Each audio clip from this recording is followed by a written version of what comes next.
Santo, santo, santo, santo. Santo é o Senhor Jesus. Abre sua Bíblia em 1 Coríntios capítulo 15. Já que o Espírito nos conduziu a falar da ressurreição de Jesus, vamos ler o capítulo 15, para que juntos possamos meditar nesta palavra. Aleluia. Glória a Deus. Capítulo 15 da primeira carta do apóstolo São Paulo aos Coríntios. Glória a Deus. Capítulo 15.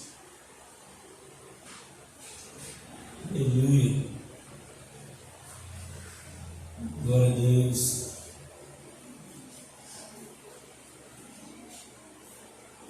Louvado seja o nome do Senhor. Todos encontraram? Louvado seja o nome do Senhor. Ainda que esta carta tem o título de primeira carta, mas no capítulo 5, versículo 9 dessa carta, Paulo diz: Eu já vos escrevi uma vez. Paulo já tinha escrito para eles. Então ele retorna a escrever, e aqui eu não sei explicar a razão de não reconhecer a primeira carta e essa ser a primeira. Mas o importante é que nós vamos refletir aqui. 15, a ressurreição, verso 1.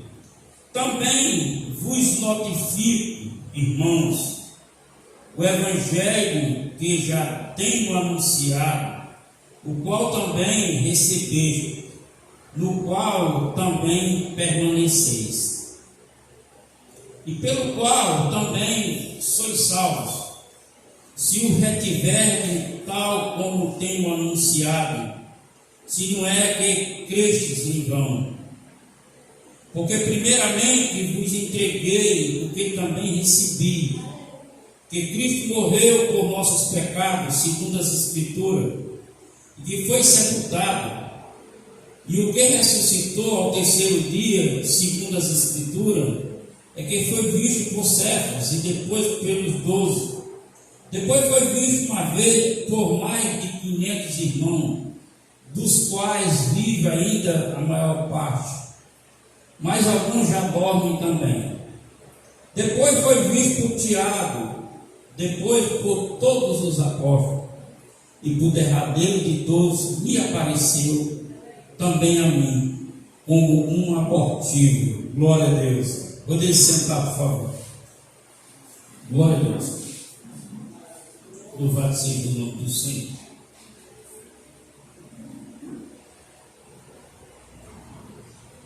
A palavra de Deus, ela é muito rica. Muito rica. E por ser muito rica, ela nos enriquece, principalmente no conhecimento, que é a base, é uma das colunas da salvação do homem de Jesus, o conhecimento. Você vê que no passado o profeta anunciou que o povo se perdia por falta de conhecimento. Não era por falta de fé, não era por falta de participação, era falta do conhecimento. E a responsabilidade era o sacerdote, que não se interessava em conhecer a Deus para informar o público, trazer o conhecimento a ele. E o apóstolo Paulo, certamente, ele era um homem que, profundo nas Escrituras. Você vê que aqui toda hora ele afirma a narrativa segundo as Escrituras. Quer dizer, ele conhecia bem o Velho Testamento e baseava assim nas profecias dele para informar. O que estava acontecendo aqui na igreja de Corinto, e ele notifica esses irmãos acerca do evangelho que é anunciado, é porque quando nós não estamos seguros daquilo que somos informados, a gente é tendencioso a querer outras informações acerca daquilo. E dentro do Evangelho não é diferente. Quando você não tem convicção, quando seu conhecimento não leva a ter a certeza daquilo que você crê, então você começa a buscar outras informações para completar, ou seja, assim. Então a igreja de Corinto era uma cidade portuária. Havia 2 portos. Segundo os estudos, essa igreja ficava meio caminho de um para outro. E era uma cidade que ela não era cultural, era da Grécia, mas não era cultural, porque a cidade cultural era Atenas. Atenas, que era a cidade dos grandes filósofos. Mas era comum de Atenas migrar conhecedores, filósofos, religiosos, direção a Corinto. Porque Corinto era uma capital muito grande, concentrava muita gente, e era uma capital que de várias origens, várias raças. Havia muitas raças, havia muitos tipos de segmentos religiosos, e a grande maioria das religiões da época eram racionalistas. Eles eram pessoas lógicas, que baseavam suas crenças dentro de uma filosofia que era a influência que vinha de Atenas para dentro de Corinto. E Paulo tinha iniciado essa igreja, trazendo a salvação daquele povo. Só para você ter ideia dessa cidade, que não era uma cidade de cultura, que ele tinha em torno de 600 mil habitantes, e 14 mil habitantes eram escravos, eram pessoas escravas. E Paulo alcançou muita gente escrava. Era uma cidade que a cultura era baseada nos cultos, onde havia sexualidade nos cultos. Por incrível que pareça, os cultos havia sexualidade nos cultos. Então havia uma mistura de entendimento acerca de uma visão. Aquela religião, então, começaram a influenciar Corinto. Eles começam a influenciar as grandes religiosidades, os grandes pensadores. Eles começam a infiltrar dentro da igreja de Corinto, e ali desviando o foco da essência do Evangelho, do verdadeiro Evangelho que Paulo vos anunciou e disse: você que recebeste e você que permanece, você tem uma salvação eterna. Aleluia! Para você entender a importância de não estar ouvindo misturas de ensino, porque as misturas de ensino vai trazer ao seu pensamento dúvida, porque pelo ser humano ele ser tendencioso a ser agradável para ele vai ouvir algo que seja melhor ao sua compreensão, que lhe agrade mais. E o evangelho que Paulo levou é um evangelho que confronta o pecador.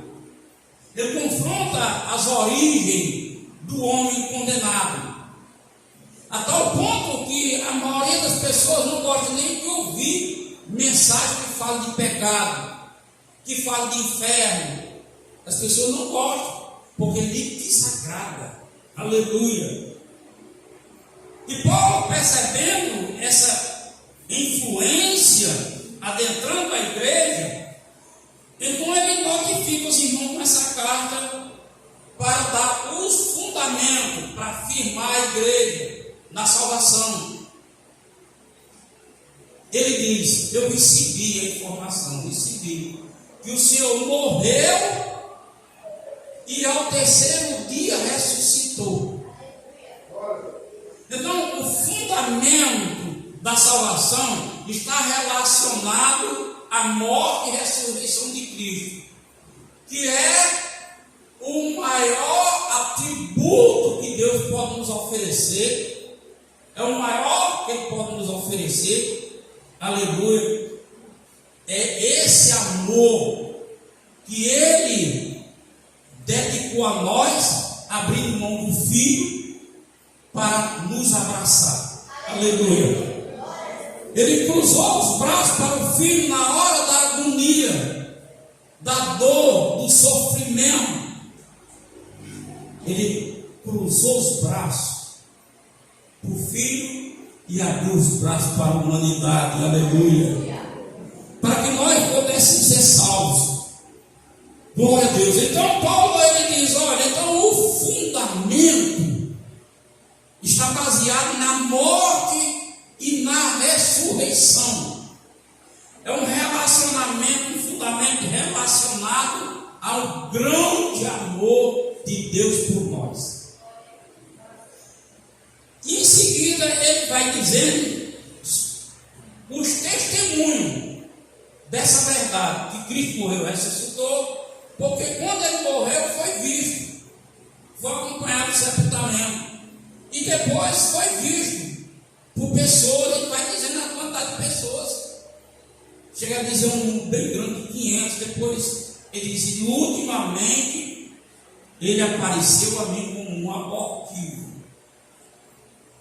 vivo, aleluia, apareceu a mim vivo, glória a Deus. Abortivo, a linguagem abortivo na Bíblia não é a linguagem que a gente usa comum, abortou. Abortivo na linguagem bíblica é porque, como o nascimento não está ligado à mãe, a mãe não está ligada ao filho, o filho tem um sangue independente, a respiração independente, é tudo independente. O feto que está gerado é tudo independente, não tem nada a ver com a mãe, aleluia. Ele é abortivo porque chega o tempo, glória a Deus, o tempo de nascimento. Então, o corpo da mulher reconhece aquele feto, aquele objeto, com um corpo estranho e expulsa, aleluia. Ela põe para fora. Ele é abortivo nesse sentido, ele foi lançado fora, vivo, que quando nasce vivo. Jesus apareceu como um abortivo vivo, glória a Deus. Jesus vive, aleluia. Ele está aqui essa noite, aleluia, glória a Deus. Louvado seja Deus. Ele vai dando os testemunhos da razão desse evangelho, para que os irmãos tenham consciência e, diante dessa consciência, tenha a firmeza. Ele diz: o qual também sois salvo, se retiver tal como vos tenho anunciado, e se não crês em vão. Como é que eu estou crendo em vão? Quando a palavra de Deus vem a mim e eu não me firmo nela, eu procuro outras informações que me agradem. E Paulo está dizendo que nós temos que reter essa informação que é dada por Deus e não crer em vão. Louvado seja o nome do Senhor. Porque a razão foi a morte por causa do nosso pecado. Essa ressurreição que Cristo, Paulo diz na frente, se ele não tem ressuscitado, em vão seria a nossa fé, e em vão seria a nossa pregação. Porque então estaríamos ainda vivendo no pecado. Mas pelo fato de ter uma fé em Cristo, que morreu e ressuscitou, essa fé que Ele nos deu, agora Ele nos dá a uma esperança de viver a nova vida.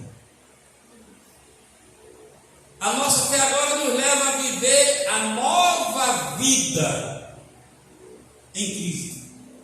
Por isso que Paulo escreve aos Efésios 2:10, ele diz que nós somos criaturas, feituras, feitas por Deus em Cristo, para viver essa nova vida. Viver essa nova vida, uma vida que foi criada de antemão. Então, o que você vive hoje aqui na igreja, para muitos, até para nós, é uma novidade. Mas para Deus não. Deus já tinha preparado esse lugar para você.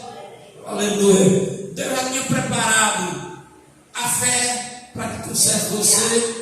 E agora aqui na igreja, Ele vai usar sua fé para dar alinhamento na sua caminhada. Aleluia. Rumo, aleluia, à eternidade.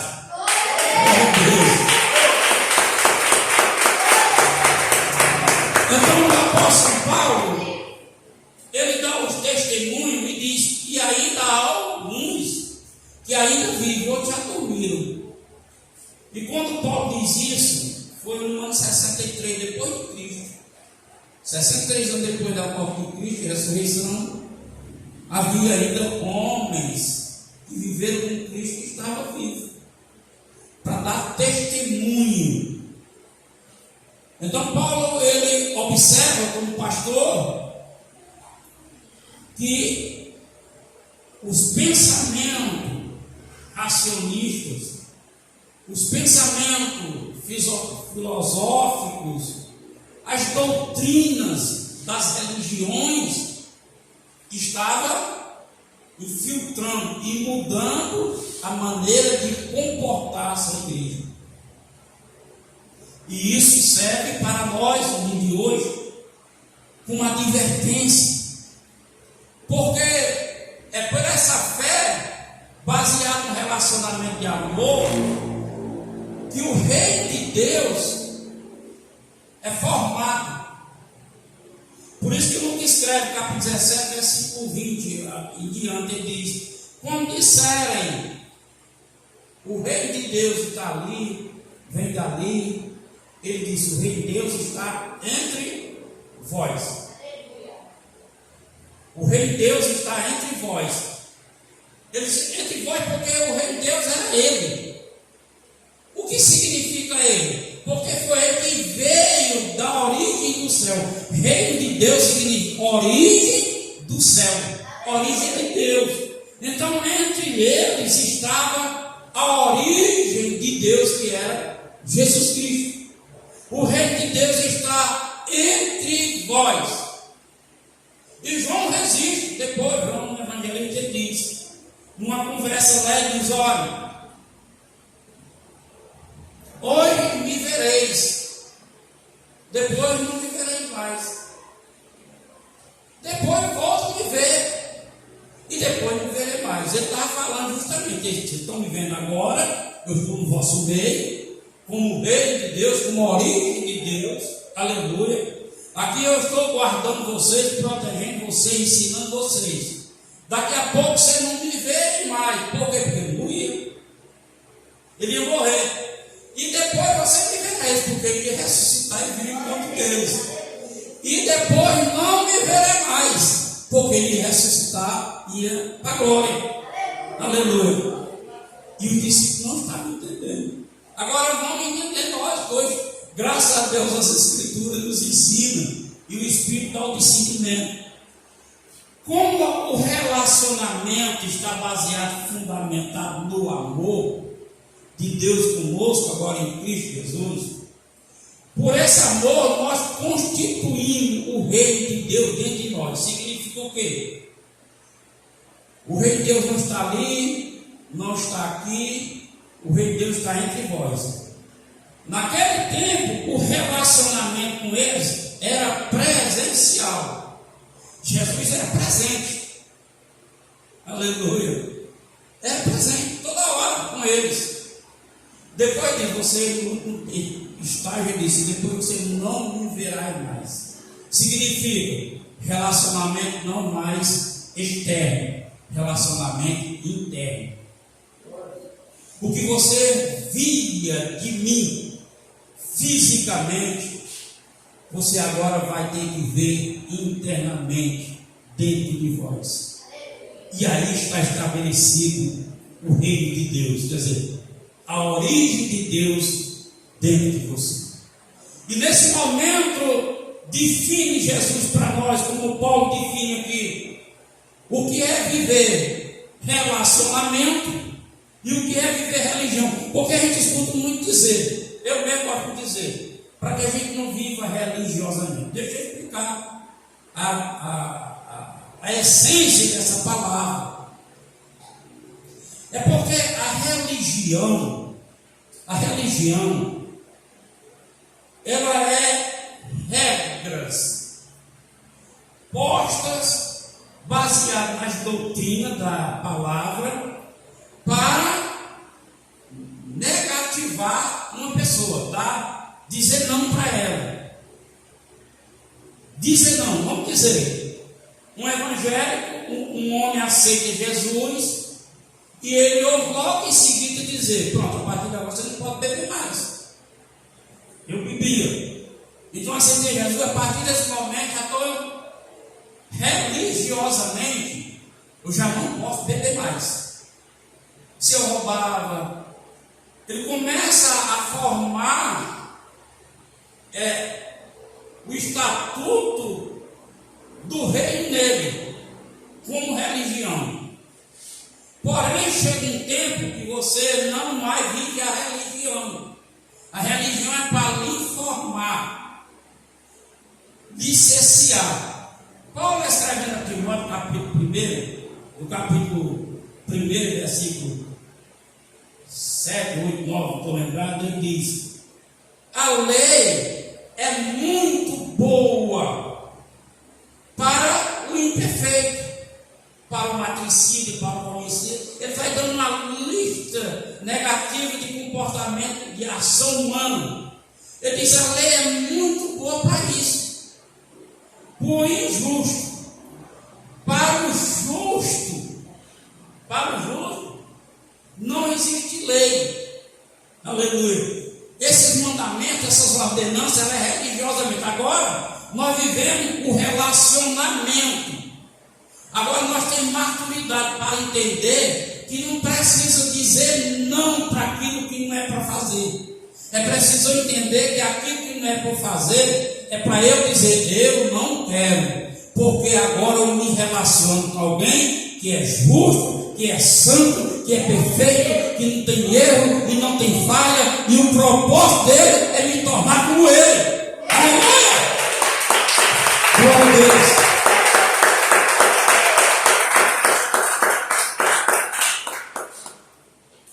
Paulo cita em Gálatas 5, 22, 23, por aí, ele diz assim, sobre os frutos do Espírito, e ele começa a dizer que aquilo que você usa que é de fruto do Espírito, não há lei para isso. A religião, ela só tem valor para lhe iniciar, para você agora então amadurecer dentro do relacionamento. A religião é a lei que dá o primeiro passo para você, a partir daí, iniciar seu relacionamento com Jesus. Aleluia. Esse relacionamento baseado em amor. Relacionamento baseado em amor. Agora, eu vou viver nesse relacionamento a experiência da vida nova que Deus me proporciona. Que muitas pessoas não sabem. Só olha a gente vir para o culto. Ah, você é para o culto? Vou. Rapaz, os crentes gostam de culto. Os crentes gostam de ir para a igreja. Nós não estamos vindo para o culto porque é dia de culto. Nós estamos vindo para o culto porque Deus proporcionou esse novo tipo de vida para você vir para o culto, para adorar, para louvar e para receber de Deus as bênçãos que Ele tem prometido. Aleluia. Tudo aquilo que faz parte da nossa nova vida foi promovido por Deus. Ele promoveu de antemão para que eu vivesse. Aí, essa vida não é uma vida religiosa mandamental. Eu vou para o culto, porque é dia de culto. Se eu não for, o pastor não vai gostar. Aleluia. Vou sentir minha falta, então eu vou ter que ir. Não. A regra agora não é mandamental, não é lei. É desejo de estar com aquele que proporcionou esse tipo de vida para você. É preciso agora eu ter essa consciência de entender isso. É por isso que muitos cristãos, nós estamos vivendo uma etapa agora dentro do Evangelho no Brasil, que está se mudando a forma de se pregar o Evangelho. Agora que eu observo ainda que a gente veja muito pregando o Velho Testamento, mas a gente observa quando em vez alguém dando uma palavra novo e dando uma nova linha de pensamento. Está havendo uma renovação teológica, graças a Deus, acerca do Evangelho do nosso Senhor Jesus Cristo. E eu acredito que é o Espírito Santo querendo formar remanescentes, tirando essas pessoas do sistema religioso para viver o relacionamento. O relacionamento com Deus. Um relacionamento que eu tenho vontade. Eu não sou mandado, eu não sou ordenado. Eu sou instruído. Eu tenho que contribuir. Deus não obriga, Ele instrui. Aí você sente vontade. Por isso que Paulo escreve, propor no coração. Deus instrui, agora cabe a mim propor eu fazer. Ah, mas eu não quero fazer não. Pois se propõe a fazer. Porque foi o que Deus preparou para você de antemão. Aleluia. Ele vai trabalhando dentro desse relacionamento agora, maduro, que você vai vendo a experiencialidade da fé, da salvação. Você vai vivendo a experiência da salvação. E você vai, por meio desse conhecimento e essa maturidade, o Espírito Santo começando a fluir na sua vida. Você começa a entender coisas que você não entendia. Você começa a ter facilidade de dizer sim, dizer não. Porque você está constituindo dentro desse relacionamento esse reino, que é justamente um estilo de vida com origem do céu. Aleluia. Então o apóstolo São Paulo, ele ensina, ele diz: também vos notifico, irmão, o evangelho que vos tenho anunciado, o qual também receber e no qual também permanecer. Significa que o evangelho que Paulo anunciava é um evangelho que eu não posso buscar outras fontes para me completar. Eu tenho agora que acolher o evangelho baseado no fundamento que Cristo morreu por mim, pelos meus pecados. Já é o primeiro passo. Nós estamos vivendo esse tempo, como eu disse, que o Brasil é uma mudança, porque quando eu me converti, o maior movimento que havia era querer fazer você ter uma fé extraordinária, uma fé. Mas você não consegue ter essa fé se você não tiver o relacionamento baseado nos fundamentos da palavra, como Paulo está falando, para dar segurança. Então sua fé passa a ser a fé religiosa, igual o mundo, que todos creem em Deus, mas Deus é Jesus. Todos creem em Deus, que crê em Jesus. E a palavra diz que todos têm que receber Jesus. E ele diz que crê em Deus, crê em Jesus e que recebe Jesus. Mas a vida não muda. Porque não está baseado no fundamento que ele possa crer. A minha vida vai mudar quando eu crer nesse fundamento. Jesus morreu pelos meus pecados. Paulo anuncia a morte e a ressurreição. Pelas Escrituras, ele vai dizendo: pelo qual também sois salvos. O Evangelho de nosso Senhor Jesus Cristo é um Evangelho que tem um propósito de salvar o pecador. E aí é onde entra a doutrina de riqueza, distorcendo o propósito. Não que Deus não possa lhe fazer milionário, porque na Bíblia mostra pessoas milionárias, trilionárias, trilhardárias. A Bíblia mostra onde Deus chegar nesse ponto. Mas o propósito não é esse. O propósito é salvar o homem. Quando a igreja de Corinto começou a dispensar esse fundamento pela influência que vinha dos filósofos, dos racionalistas, da religião, distorcendo a doutrina, Paulo diz: espera aí, você recebeu o Evangelho que vai te salvar. E hoje nós estamos vivendo uma etapa assim. Nós vemos doutrinas de ensino na internet que é longe de salvação, mas que entrete o ouvinte. Por que entrete o ouvinte? Porque existe um ditado que diz assim, eu nem sei explicar como é esse ditado. Bom, deixa eu falar o ditado. Um provérbio. É assim: você necessita, e eu digo. Deus resolve o seu problema. É unir a vontade com o desejo, a vontade de comer e o desejo assim. A intenção dele, de você, é receber. E eu digo que Deus faz, e a minha intenção não é que Deus faça em você. A minha intenção é de unir público. O Evangelho hoje no Brasil está muito assim. Eles só querem encher com promessa que Deus faz.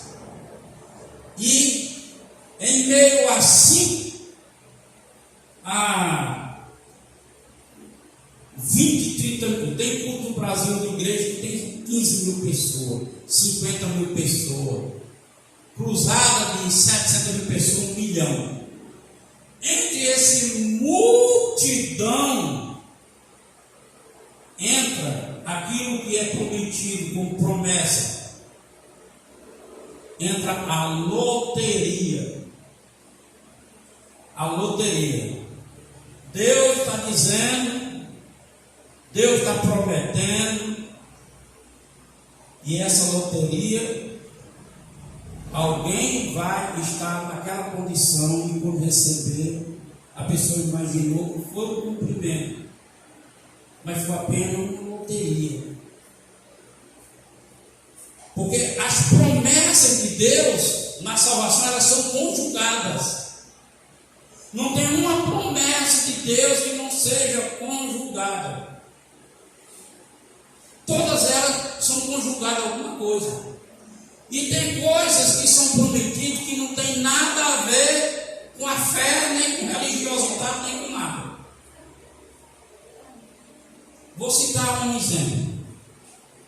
Paulo escreve aos Efésios e diz assim: filhos, obedecei, honrai seu pai e sua mãe, que é o primeiro mandamento, para que viva bem, para que viva muitos anos.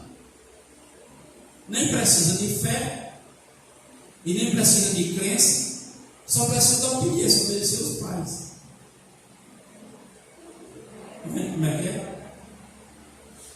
Então, esse crente que vai viver esse relacionamento de amor, pela esperança dessa vida nova que ele está vivendo, ele vai aprender o que é semente de Deus e para que serve a semente.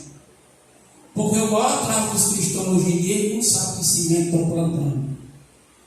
Ele é crente, vem à igreja, ele planta de novo, mas ele não está sabendo de nada. E para cada semente está conjugado no operar de Deus. Em cada semente. A palavra de Deus, ela é reconhecida como uma semente. E essa semente, ela é determinada para cada área. É como semente de feijão, semente de milho, semente de arroz, semente de trigo. Pronto, o feijão vai nascer arroz? Não vai. Na palavra de Deus é assim. São sementes. A sua área da sua vida, você tem que aprender qual é a semente que eu vou usar. A semente da minha fé para aquela área. Vamos dizer, pelas feridas de Jesus foste curado. A semente é uma semente de fé ousada, porque normalmente ele diz, pelas feridas de Jesus, o Senhor cura. Mas a ferida é forte, é você ter convicção que eu já fui curado. E quando eu peço, eu não sou curado, porque já foi curado. E eu não creio que já fui curado. O sonho do cristão é conquistar a melhora financeira. E a Bíblia diz que a semente da melhora financeira vem pelo trabalho das obras das suas mãos. E muitos não querem trabalhar.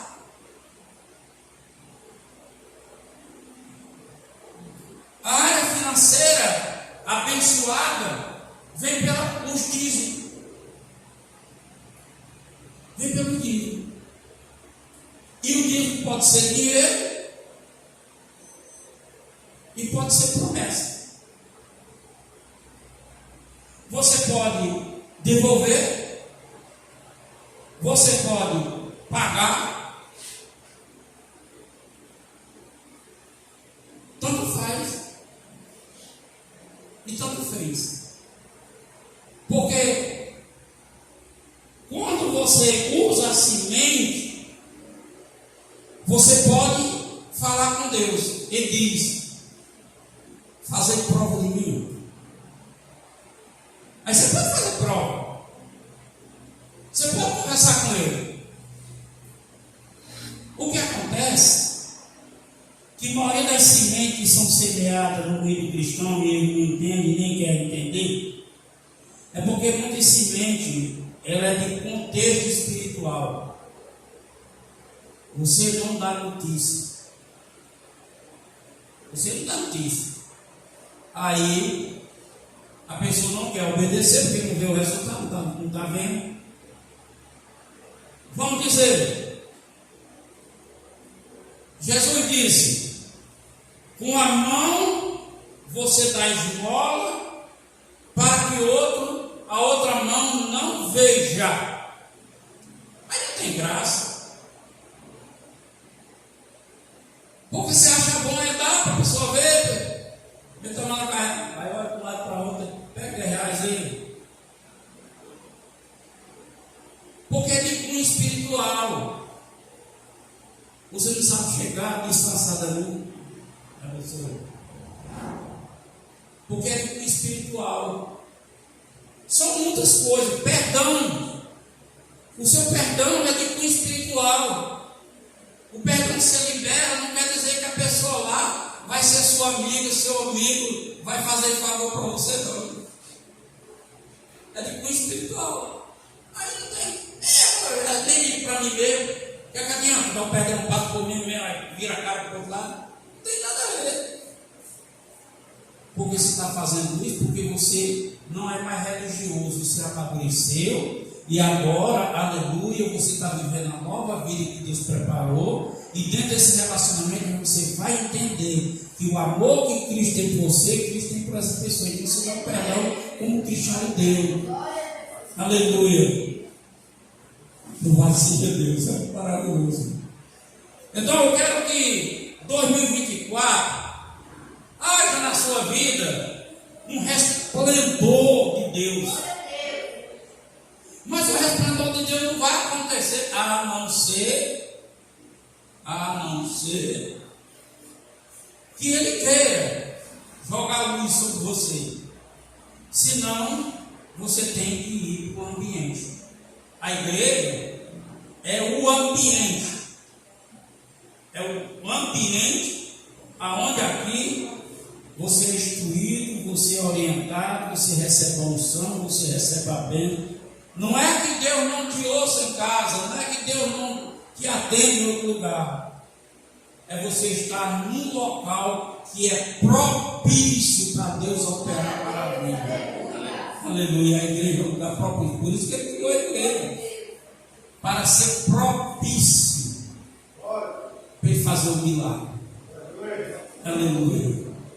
Glória a Deus. Você vê que no passado, no tabernáculo, que era a igreja, que só entrava o sacerdote lá no santo, no sacerdote, no santo do santo, a multidão se reunia fora. Se reunia fora. Porque naquele tempo o sacrifício era de animais. Agora, como Paulo disse que Ele morreu pelo nosso pecado, Ele foi o cordeiro sacrificial que substituiu. Agora, a igreja é um lugar propício para que a casa de Deus esteja pronta, que é você. É a igreja propícia para aprontar a casa para Deus na sua vida. Olha que interessante. Agora Deus apronta, o Espírito Santo está aqui trabalhando em você. Aleluia, trabalhando em nós.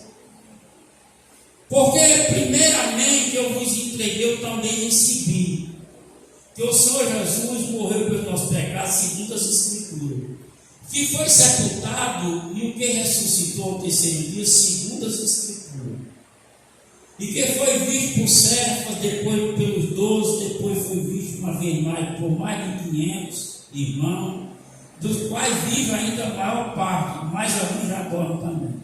Depois foi visto por Tiago, depois por todos os apóstolos, e por derradeiro